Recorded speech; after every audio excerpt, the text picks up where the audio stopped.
On se sent un peu plus à l'aise en parlant de ces choses-là, surtout avec nos analysants.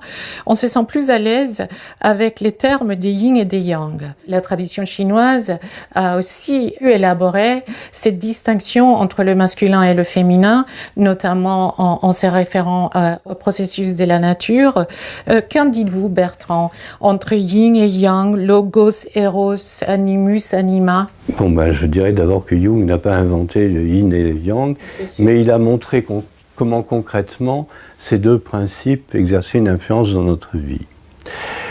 Je ne vais pas me perdre dans la philosophie chinoise, même si je suis un peu taoïste, je pense que la vérité et la vie, c'est la voie du milieu.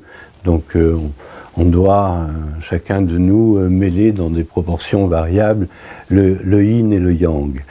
Il ne s'agit pas pour les hommes de devenir des imitations de femmes trop yin, ni pour les femmes, à mon avis, de faire concurrence sur un mode trop yang, de faire concurrence aux hommes sur un mode trop yang. Mais parler de yin et de yang, c'est encore une fois parler de deux archétypes. Qu'est-ce que c'est que des archétypes? Alors, on peut dire beaucoup de choses, mais moi j'aimerais retenir aujourd'hui que vous reteniez l'idée suivante. Les yin et le yang, ce sont deux structures de l'esprit humain. Voilà. Deux structures de l'esprit humain, ça veut dire qu'on peut se relier à ces structures, on peut s'appuyer sur ces structures. Bon, comment le fait-on? La relation à l'inconscient est un moyen privilégié, me semble-t-il, de se relier à ces structures.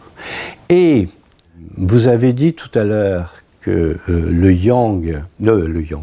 l'animus, pardon, lapsus, l'animus se vivait dans l'intériorité ou se découvrait dans l'intériorité, il se manifeste de toutes les manières possibles dans la vie extérieure, il se manifeste de toutes les manières possibles dans la relation, mais il se découvre dans l'intériorité.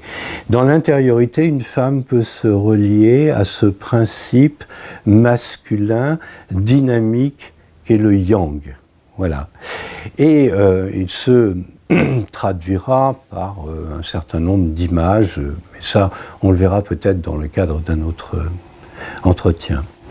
D'accord. Je voudrais dire aussi que l'animus se plaît dans les facultés mentales supérieures. L'animus, quand il se relie à l'esprit, se plaît au niveau de la raison, au niveau de la discrimination morale.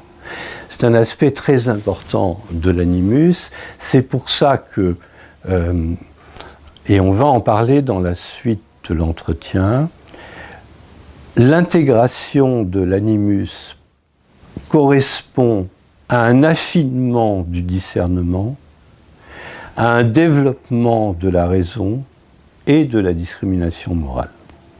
Ça, ce serait la partie logos de l'animus. Ça, c'est la partie logos de l'animus, absolument. D'accord.